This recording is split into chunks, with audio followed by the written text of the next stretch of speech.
Good afternoon, everybody. So welcome to the Meet the Scientists webinar series. So today is the first one of the fall. So to remind everybody, Meet the Scientists is an opportunity to meet the team of investigators working to end Alzheimer's disease and other dementias. This is an opportunity for junior investigators to learn about the exciting research that these teams are doing, and also to learn about potential career opportunities that may be available at their centers or their teams.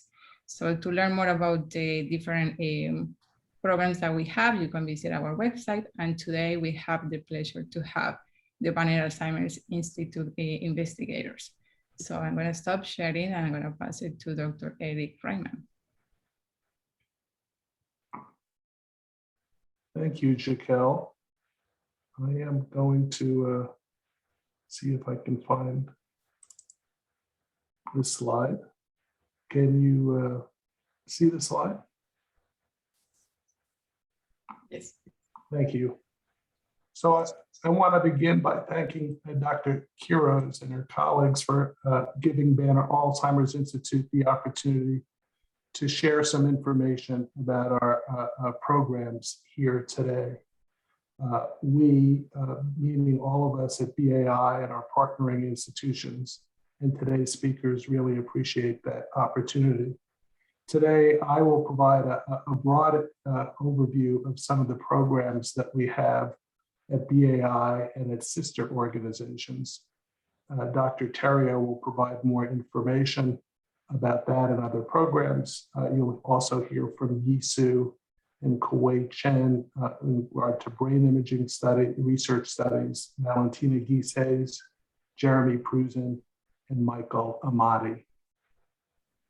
I'd like to begin by telling you a little bit about Banner Alzheimer's Institute, a sister institution that falls within our scope called Banner Sun Health, the Research Institute in the Arizona Alzheimer's Consortium.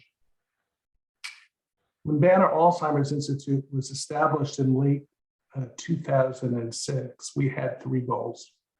We had this concern that if there were effective prevention therapies out there, it would take too many healthy volunteers and too many years to conduct prevention trials. So one of our original goals was to help launch a new era in Alzheimer's prevention research, conduct trials, provide some of the programs, experimental paradigms, and methods used to accelerate the evaluation and approval of prevention therapies, and find a prevention therapy that worked without losing a generation. You'll hear more about our Alzheimer's prevention initiative, but I would suggest that if it turns out the current amyloid plaque reducing monoclonal antibody therapies are confirmed to show a benefit in the next couple of years, we'll have a realistic chance of finding and supporting the approval of a prevention therapy within the next 5 years. Another goal that we've had from the beginning, being in a large health system, was trying to advance the care of patients and family caregivers. We think there is a lot of room for improvement in recognizing and evaluating patients, but also addressing both their medical and non-medical needs, even after that initial visit. And we spend a lot of time on that. And we've spent a lot of time thinking about forging collaborations to have the greatest possible impact. One of the collaborations that has been a joy to our heart has been our relationship with Dr. Francisco Lampera and his colleagues in Medellin, Colombia. And that's where I had the chance to meet with Jaquel Quiroz for the first time more than 10 years ago, who has exemplified all we would hope for in the advancement of Alzheimer's research. The Banner acquired the University of Arizona Health System a few years ago, which also falls under our scope of Banner research. And we were asked to extend our care model to Tucson. So we more recently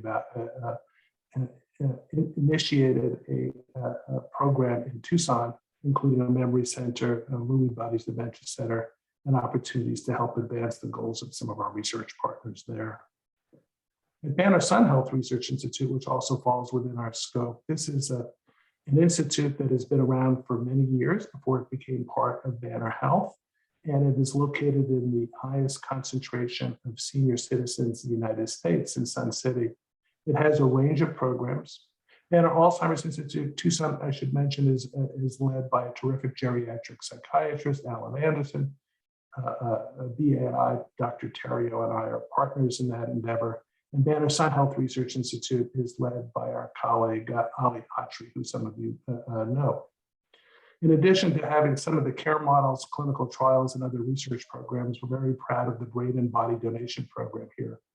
We have 2,000 brains in this program, all of whom in the last 20 years have been assessed longitudinally before they donate their brains, and most donate body tissues as well. It's remarkable for, we follow roughly 900 individuals per year, conduct roughly more than 100 autopsies per year with a median 3.5 hour time from death to autopsy, and provide brain tissue to a range of programs with thousands of biospecimens sharing every year. In addition to helping to support the neuropathological validation and FDA approval of the first amyloid and tau PET methods, we recently, with Gates funding, have implemented a program where we are collecting 100 milliliters per blood every year in this group, so that we will have a go-to resource for the comparison of promising blood-based biomarkers to the end of life to advance that effort. I have the privilege of directing what is known as the Arizona Alzheimer's Consortium for the last 24 years. And this involves close to 200 researchers from 7 principal and 4 affiliated organizations in the state. We receive generous funding from the state, and the participating institutions launch about 70 collaborative projects per year to figure out which ones hit. We've been capitalizing on complementary strengths in brain imaging, the computational, mathematical, and statistical analysis of large data sets, emerging blood-based biomarker techniques, the clinical and neuropathological sciences, brain aging research, experimental therapeutics, and other areas to try to address each other's questions in a more powerful way than we could on our own. And it's turned out to be very effective. Since 1997, our researchers have published thousands of publications, generated more than $2 billion in new grants, contracts, and other organizational investments. We have a new Center for Innovation in Brain Science led by Roberta Britton at the University of Arizona, and a new ASU Banner Neurodegenerative Disease Research Center now led by Jeff Kordauer at ASU, with the opportunity to have 20 new labs in that space, fostering a push-pull relationship between basic and clinical research. Banner Research is the organization in which we do all this. I've mentioned the clinical and research programs at BAI, B3, and BAI Tucson. We have other divisions, and I'll just mention in our nearly 30 system health system. In the academic division, we have 2 programs that may be of relevance. We have the University of Arizona Banner All of Us research program, where we've enrolled about 50,000 individuals in this national program who share EHR data and the largest resource of that data from Hispanic Latino participants. We are all about collaboration, as shown in the bottom row, and I've mentioned some of the opportunities there. We have a number of areas of interest that we've had for 25 years. We've been interested in the unusually early detection and tracking of Alzheimer's disease, starting in ApoE4 homozygotes, heterozygotes, and non-carriers, extending to the work in our partnership with Francisco Jiquel and their colleagues in autosomal dominant mutation carriers and non-carriers. And we have a new grant where we will follow 300 individuals longitudinally who have brain imaging, CSF, blood samples stratified for the 6 ApoE genotypes, including the least common ApoE44 and most protected ApoE22 genotypes. We have a strong interest in the accelerated evaluation of prevention therapies, as reflected by the API, brain imaging research, including the development of image analysis techniques, genetics and omics research, we have an ongoing study where we're characterizing using single nucleus RNA sequencing and laser capture RNA sequencing and DNA sequencing, providing a resource of omics data from different brain regions that are differentially affected by AD in 180 cases in controls. We need a year to complete that work. We are excited about the role in blood-based biomarkers, other collaborative efforts, numerous clinical trials, a commitment to clinical care, that marriage between research and care, and a commitment to research sharing and collaboration. In the interest of time, I will end there and figure out how to let my slides get released somehow.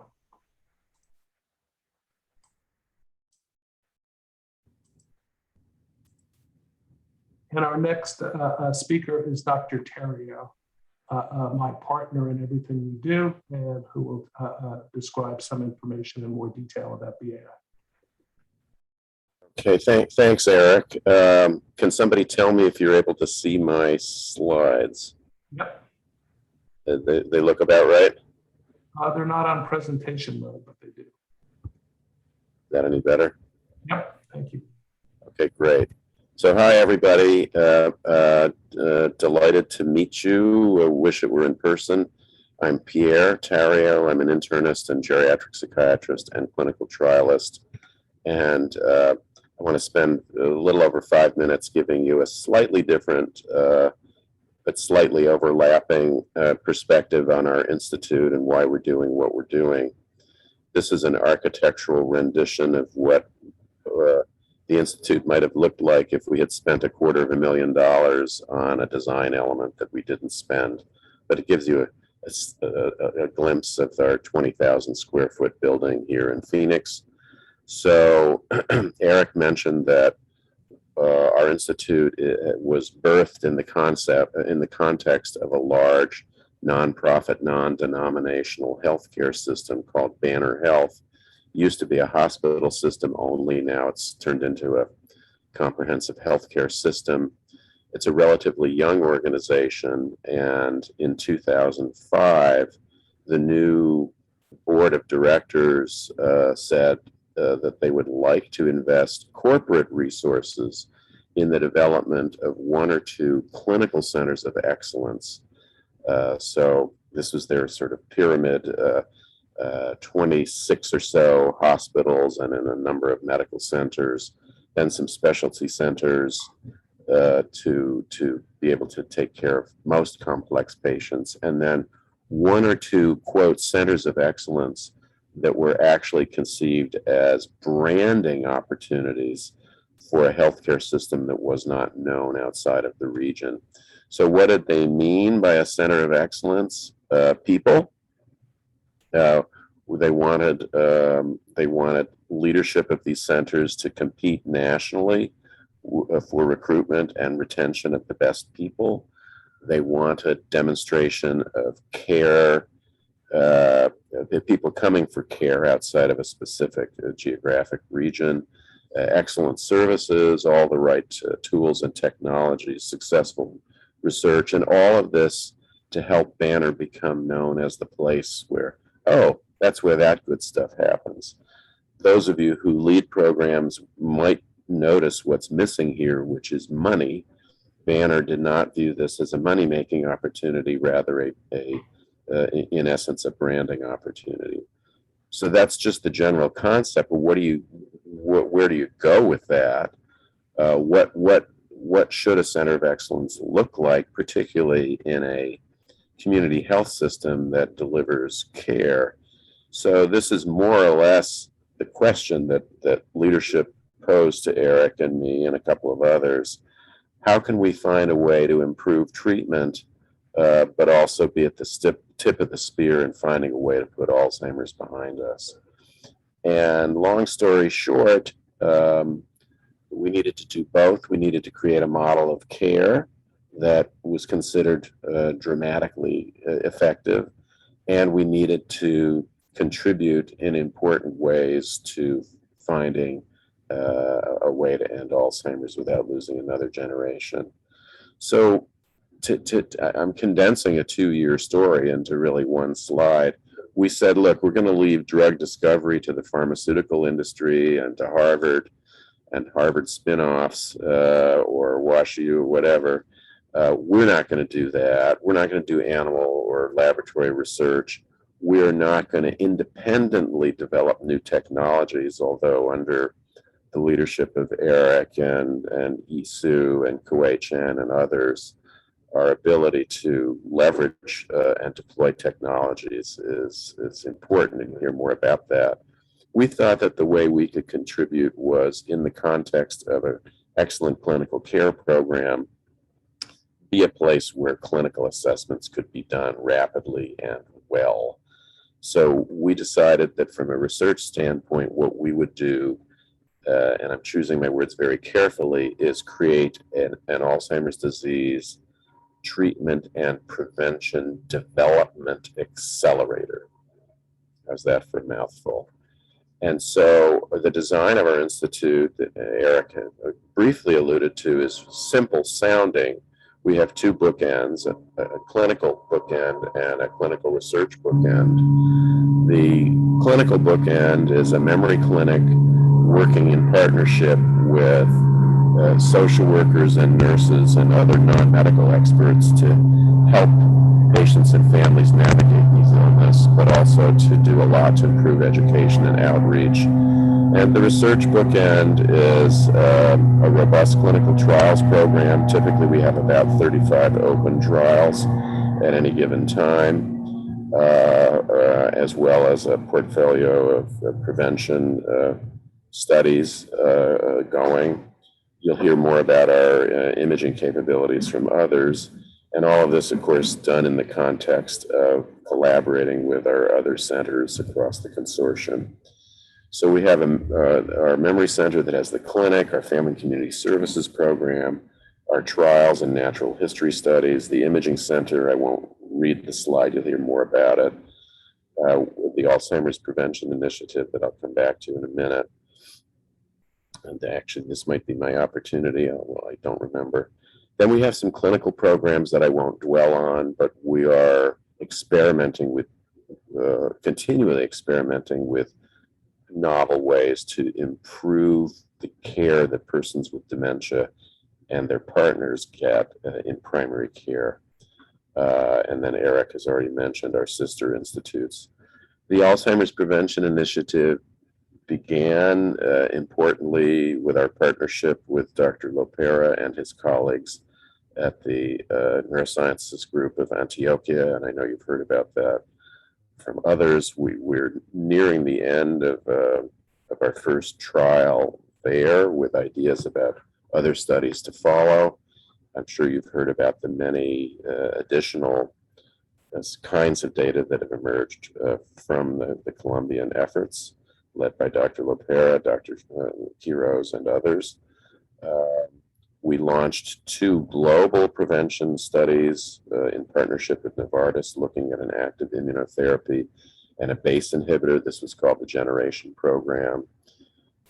We consented over 100,000 people who were all ApoE4 carriers who were cognitively unimpaired.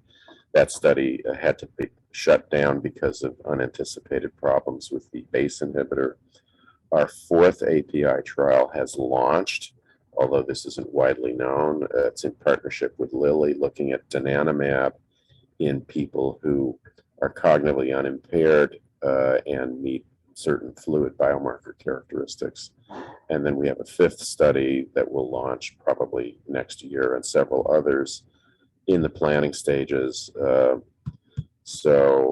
And then I'll close by just recapitulating the mission statement that Eric mentioned. So we want to deliver terrific care and find ways to improve care nationally, and we want to help find a way to end this darn illness.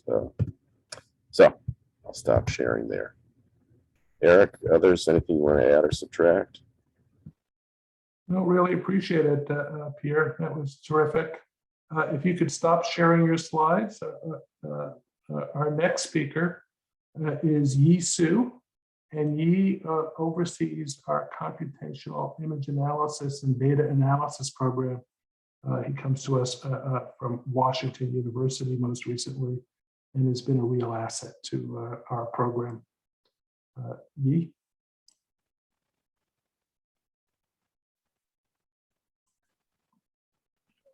Can you see my slides now? Yep. Okay. Thanks. Really appreciate the opportunity to talk here today and introduce to you guys our computational image analysis program.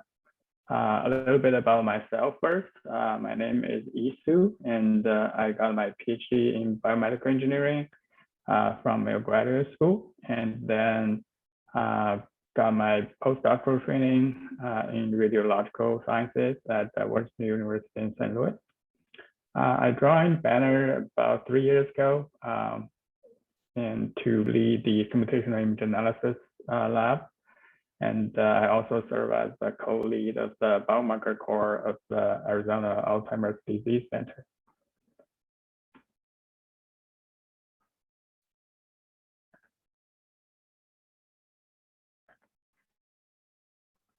So a little bit about our lab. So we are a lab of about 10 scientists and analysts. It's actually founded by Eric and Dr. Kewei Chen, who will be talking to you a bit later. So our lab historically has been focused on image analysis and statistical analysis, developing novel methodologies to help improve the statistical power to detect small changes in AD and aging. So our main focus, as I just mentioned, was in the development of methodologies, which Dr. Chen leads, and also we have a few scientists who contribute to this effort. In the statistical analysis program, again, Dr. Chen is also the leader of the Arizona Alzheimer's Disease Research Center statistical core, and he and some other folks in our lab also contribute to that core effort and to support collaborators and other investigators locally and also broadly. We are also involved in imaging and biomarkers research with our young scientists like Dr. Ghisays and Dr. Malek-Ahmadi, who will be talking to you a bit later. So we are interested in using imaging and other biomarker technologies to try to better understand AD and help the effort to develop novel treatments that can slow down or prevent this disease. We also have a small data management program with some data scientists here to also interact with our data management core of the Arizona Alzheimer's Research Center. So the major ongoing projects in our lab, first one Eric already mentioned is the newly founded APOE project, try to looking at the role of different APOE genotypes in the predisposition to, protection from, and prevention of Alzheimer's disease. Our Arizona Alzheimer's Disease Research Center is also just recently officially founded, and our lab is part of the biomarker core to support the imaging effort and also the statistical core, which Dr. Kewei Chen leads. And also we are part of the Arizona Alzheimer's Consortium to provide additional support of image analysis and the statistical effort expertise to local and national collaborators. We are also involved with Arizona, the Alzheimer's Prevention Initiative, Autosomal Dominant AD Columbia trial. In this NIH-funded study, we will be looking at both the baseline and trial follow-up data with the focus on the imaging data set. And also we will be sharing the data to the broad research community. Eric also mentioned this. We're also part of the diagnose CTE research team, and our team focuses on the analysis of the tau PET data, try to better understand how the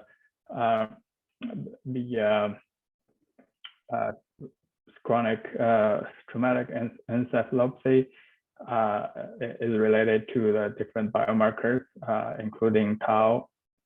And also, we are recently involved in a STTR study that aims at the development of machine learning and data fusion technique to better improve the diagnostics and prognostics of Alzheimer's disease. So a couple of examples of what we do in our lab.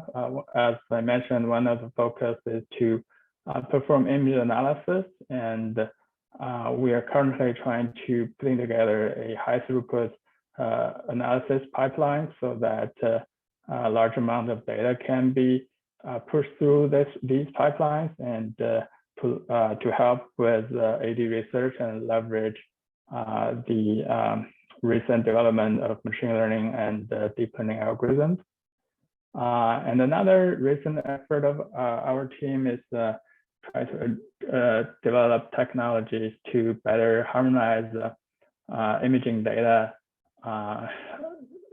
Right now, we're focused on harmonizing the PET amyloid PET data from different tracers. As you might know, that while all these tracers are designed to imaging amyloid burden in the brain, they look visually quite different, and their quantitative assessment results also, while correlated, still differs from each other quite a bit. And we're trying to develop techniques to build on top of the Centiloid approach to try to better harmonize the different amyloid PET data and allow us to better leverage the large set of existing data available. Okay, so as a research lab, we are very focused on collaboration. We have lots of collaborators. This is just a subset of them.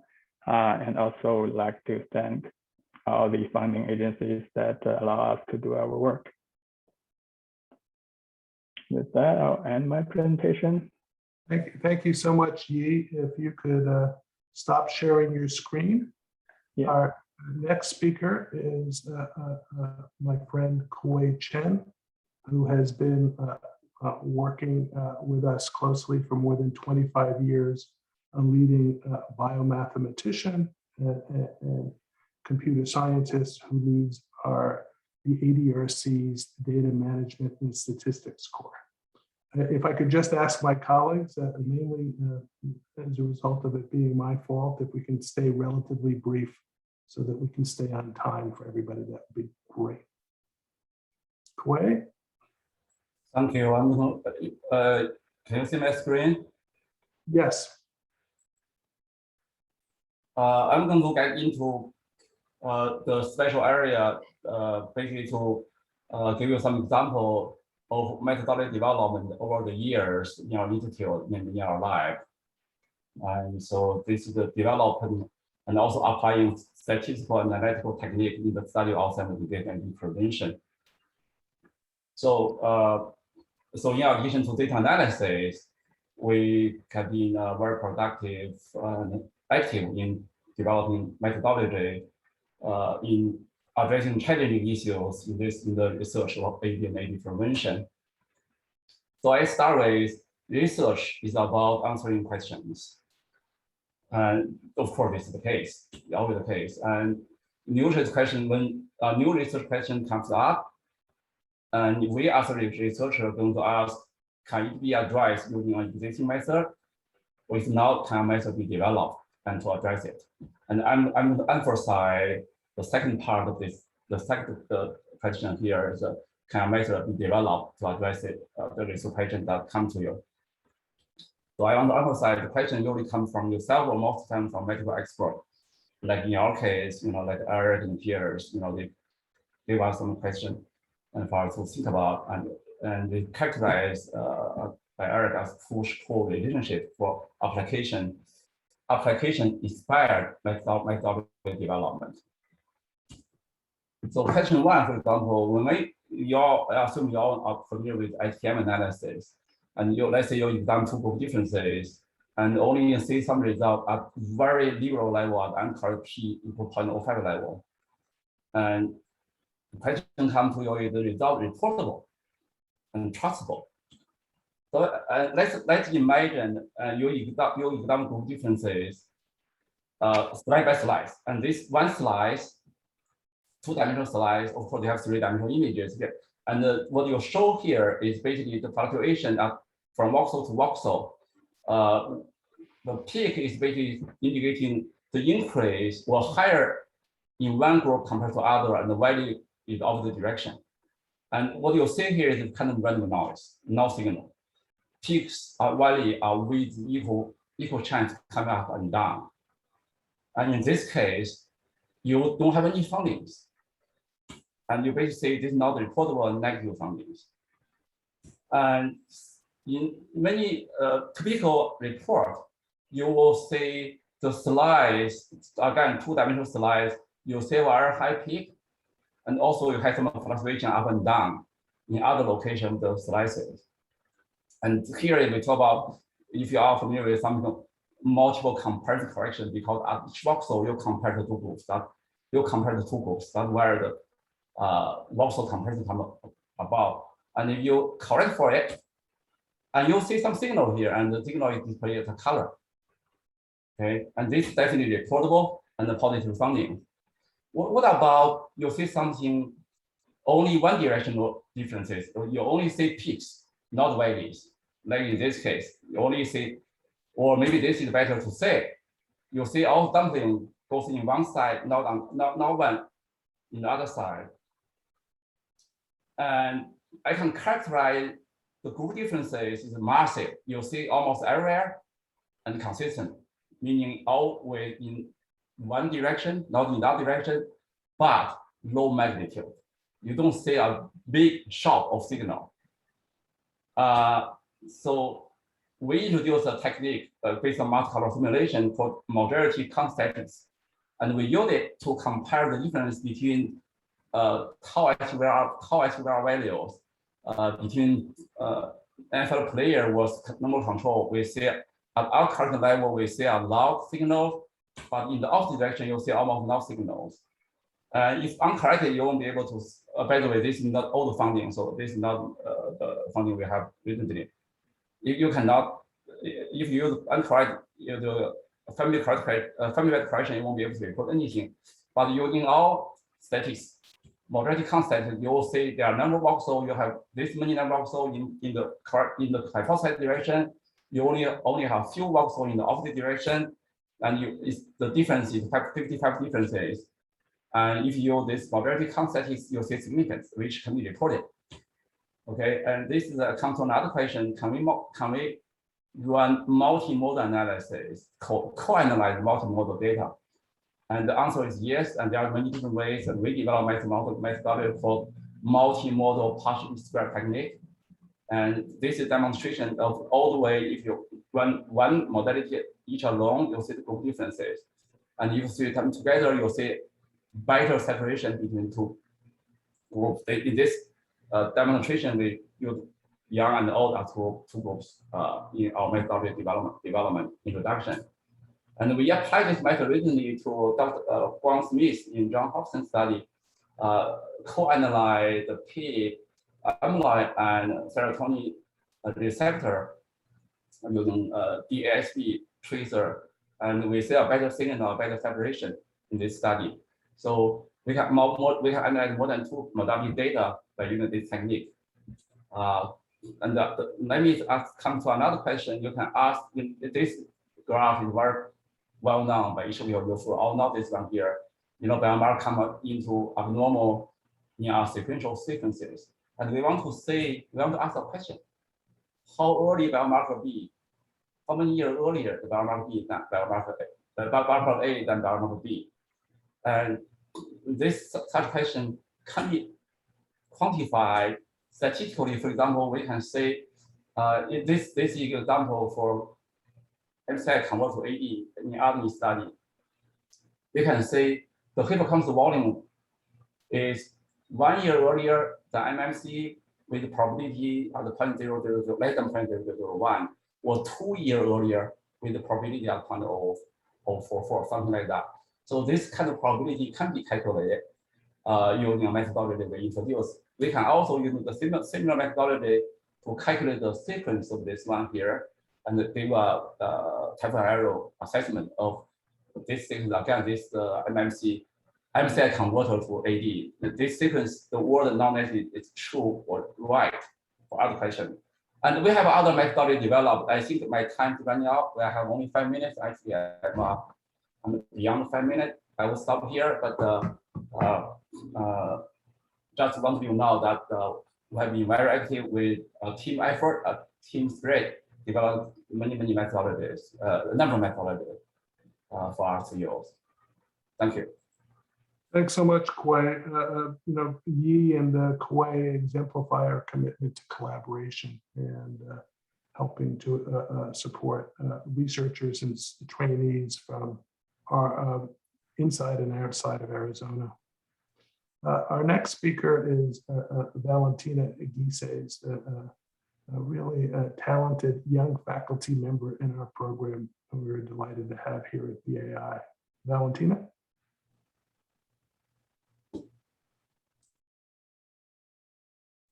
You're on mute. Okay, I'll take it away. Thanks, Eric, for the introduction. So hi, everyone. As Eric said, my name is Valentina Ghisays, and I am one of the research scientists here at Banner Alzheimer's Institute in Phoenix, Arizona. So my current research focuses on neuroimaging biomarkers such as PET and MRI and associations with the biggest genetic risk factor for Alzheimer's disease, which is apolipoprotein E4 or ApoE4, which you've been listening a little bit about.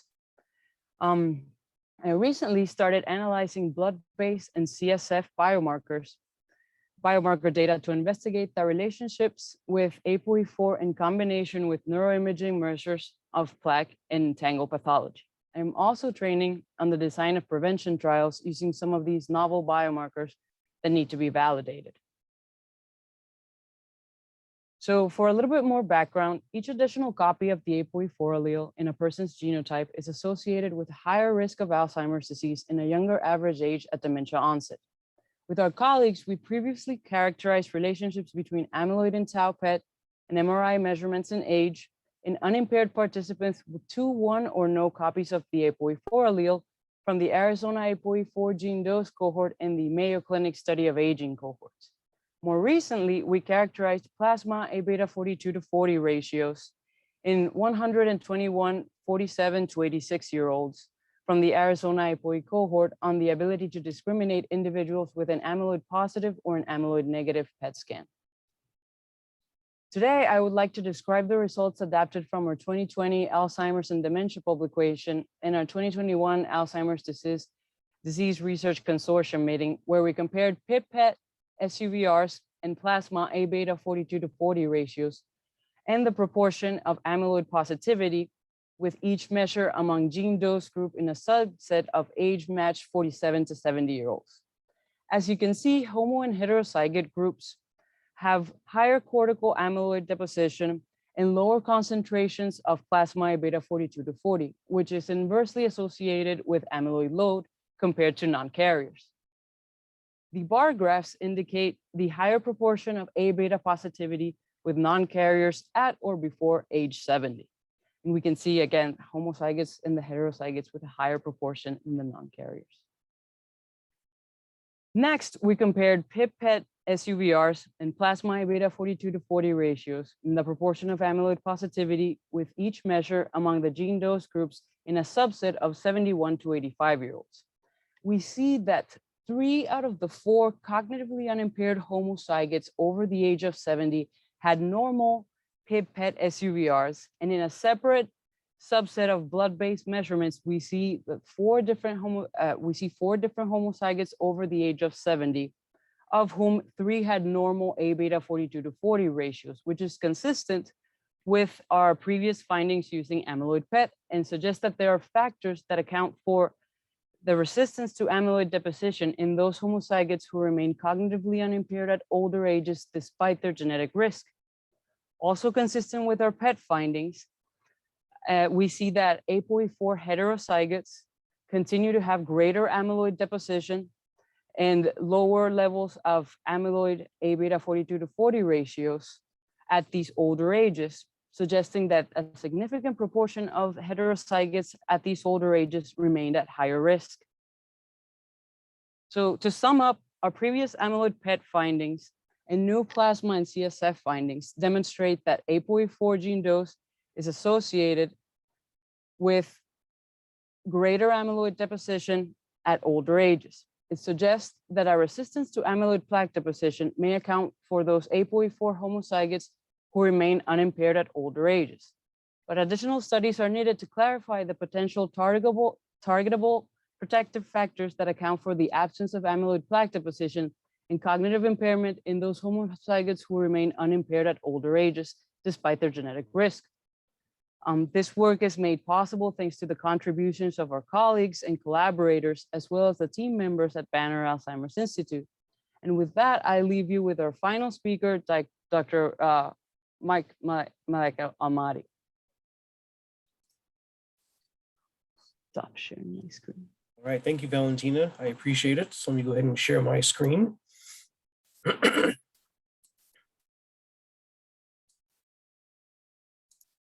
All right. My name is Mike Malek-Ahmadi. I am a bioinformatics scientist at the Banner Alzheimer's Institute. My background, I actually started my career off as a psychometrist for the first 12 years of my career at the University of Arizona, the Bird Alzheimer's Institute in Tampa, Florida, and also our sister institute, the Banner Sun Health Research Institute. In 2015, I was very happy to get the opportunity to come work in the lab primarily as a statistician, but also as now an investigator. And that's been the role that I've had since 2015. And in addition, I'm also a research assistant professor at the University of Arizona College of Medicine, Phoenix, in the Department of Biomedical Informatics. So my current activities include a number of different things. The first one is that I'm the statistics core leader for the Neurobiology of Mild Cognitive Impairment grant with the PI of Elliot Mufson, one of our colleagues at the Barrow Neurological Institute here in Phoenix. I'm also part of the data management and statistics core for our Arizona ADRC. I also have very long-standing collaborations with the Brain and Body Donation Program and the Longevity Study at the Banner Sun Health Research Institute. And in my role at the University of Arizona, I'm a scholarly project mentor for the medical school students. So at the University of Arizona College of Medicine, Phoenix, each of the medical school students are required to do a research project as part of their curriculum, and I mentor some students in those. I also serve as a mentor for the joint effort between Banner and Arizona State University in our summer internship program, which is the Neuroscience Scholars Program. And I also serve as a co-chair for the Phoenix Symposium on Data Analytics and Healthcare. So some of my research areas and areas of interest are those with the vascular associations with plaque and tangle neuropathology within the Alzheimer's disease spectrum. And in the last couple of years, I've started to incorporate neuroimaging and blood-based biomarker data to further explore these vascular associations. I recently submitted an R03 to investigate the association of specific single nucleotide polymorphisms and their interaction with ApoE, both on amyloid and tau load using ADNI data. And I recently completed an analysis looking at the association of plasma NFL with different neuroimaging markers, and I will be presenting this poster at Society for Neuroscience in November. So just to show a couple of things that are pieces of research that I've published recently. The first one that I'm showing you comes from data that are derived from the Rush Religious Order study. And in this, we wanted to investigate to see whether cerebral amyloid angiopathy was associated with greater tangle load, particularly if it could differentiate those in in early to later Brock stages.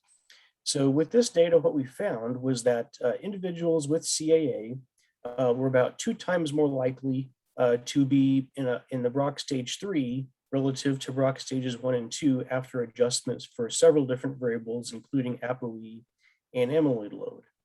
And we also saw a significant interaction on CAA and Brock stage 4 cognition, in that those who were in Brock stage 3 and also had CAA had the lowest performance on a global cognitive score. Some additional research that just came out earlier this year using data from the Brain and Body Donation Program extended on the previous study. And we looked at several different vascular lesions and their interaction with ApoE on Brock stage. And what we found was that both CAA and white matter rarefaction were significantly associated with Brock stage after a demographic and neuritic plaque adjustment. Interestingly, we found that there was an interaction of white matter rarefaction and ApoE4 status on Brock stage, in that, as you can see in the figure to the left, the E4 carriers had a higher load of white matter rarefaction, and this led to an increase in their Brock stage in their neuropathological findings. So with that, I will finish, and I guess we will now open for discussion and questions. Mike, if you could just stop sharing your screen. We actually had one more brief presentation. So my apologies. No problem. And that is Jeremy Pruzin. Jeremy started off with us in Phoenix, working as a volunteer when he was working at TGen. Subsequently went to medical school residency, did a cognitive and behavioral research fellowship at Harvard, and we're thrilled to have him here at BAI. Jeremy? All right, so I'll be incredibly brief because I know there's very little time here. Thank you. So you're looking at the screen here?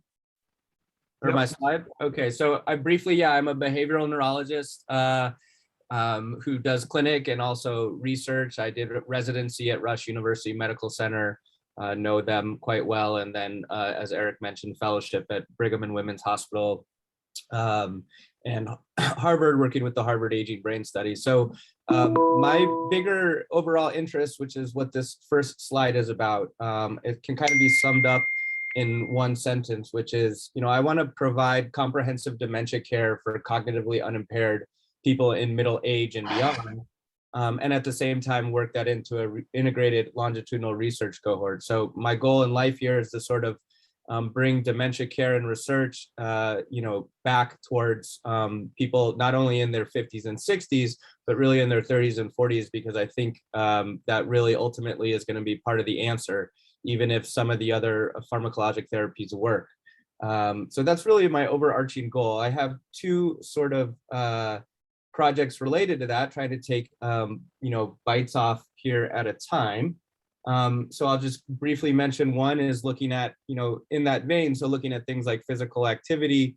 We showed that increased physical activity, measured by just steps in a day, was associated with greater connectivity and cognitive networks that are associated with Alzheimer's disease, either high or low connectivity, depending, and also can be predictive of cognitive decline. So that's one little bite of the apple that is about ready to be published. So that should be coming soon. And then the other project is related to blood-based biomarkers in both in the autosomal dominant Alzheimer's disease population, and trying to understand if vascular risk and also the ApoE4 allele has an effect on those biomarkers 10, 20 years prior to when we can predict symptom onset would be. And then of course, there's also the comparison group. So any sort of biomarker changes within the blood would be extremely interesting, although not necessarily anticipated.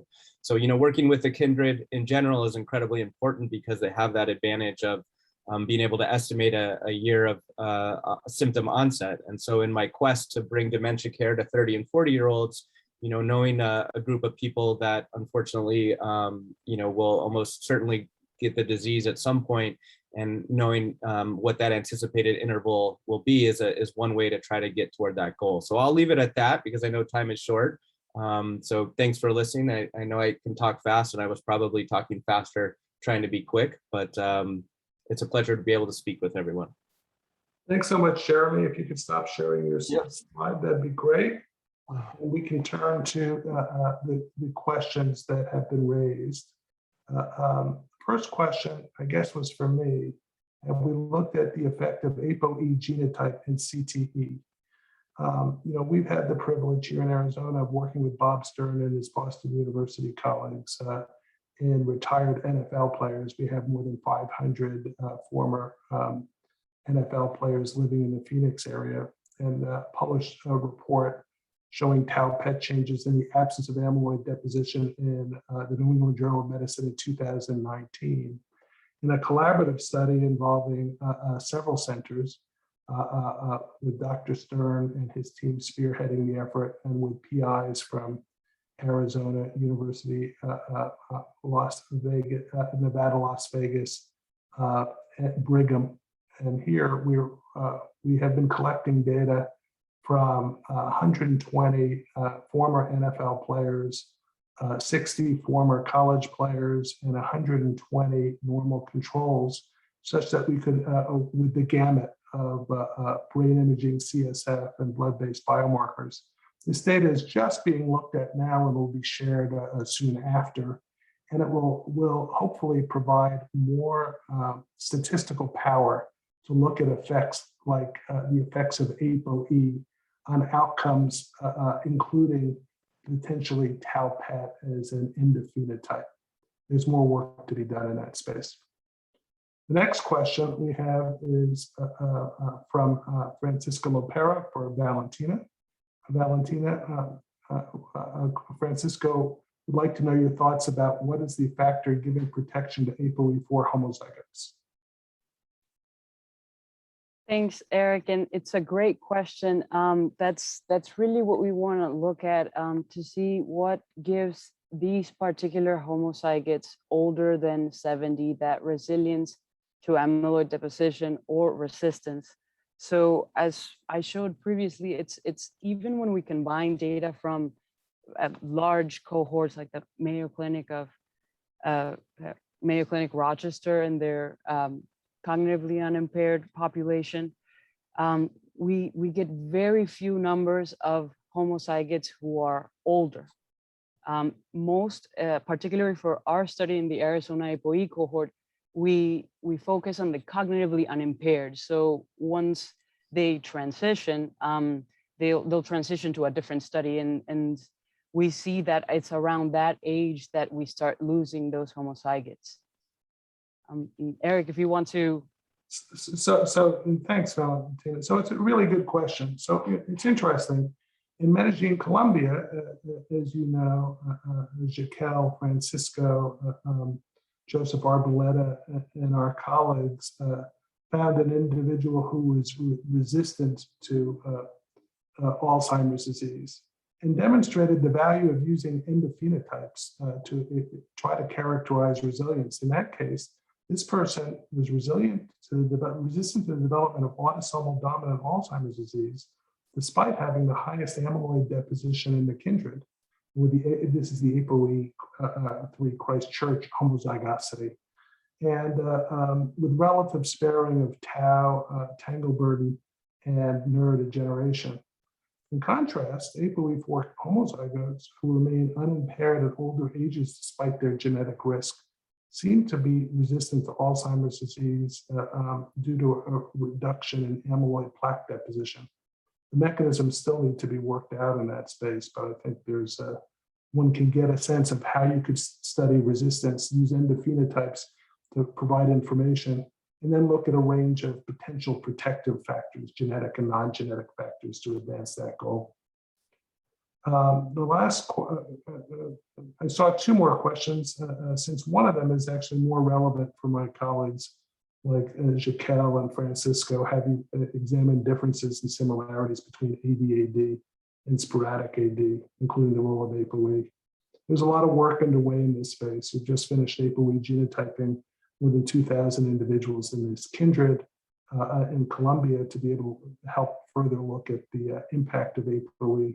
There have been suggestions about an effect of ApoE4 on agent onset, but now one could look with greater power, for instance, with blood-based biomarkers. And I think I'll spare you to leave you hanging with wanting more with the last question, because I see we're at the end of our hour. But before so first of all, thank you everybody for an excellent presentation and overview. But I had to ask you a question that I always ask all the speakers. And as I mentioned at the beginning, most of the individuals that attend these webinars, they are junior investigators, and many of them are actually looking for like postdoctoral opportunities and like training opportunities and so far. So how they can actually learn about training opportunities or postdoctoral training opportunities at Banner Alzheimer's Institute? What would be the best way for them to learn about those opportunities? Well, thank you for asking that question. We would be thrilled to be able to hear about interest from trainees. One could reach out directly to me or any of our colleagues. My email address is eric.reiman@bannerhealth.com. Among other things we're waiting for a renewal of the grant to be reviewed, a postdoctoral T32 grant for the Arizona Alzheimer's Consortium related to the study of Alzheimer's and related disorders. Through the U of A, part of our consortium, we have a predoctoral T32 training grant. And we have a number of other pre and postdoctoral training opportunities and other mentorship opportunities at each of our institutions, including BAI, Banner Sun Health Research Institute. So we would love to hear from people who are interested. Perfect. Thank you very much. Okay, and with that, I think that we can leave it there. So thank you, everybody, and have a good day. Thank you. Thank you. Bye. Thank you. Bye.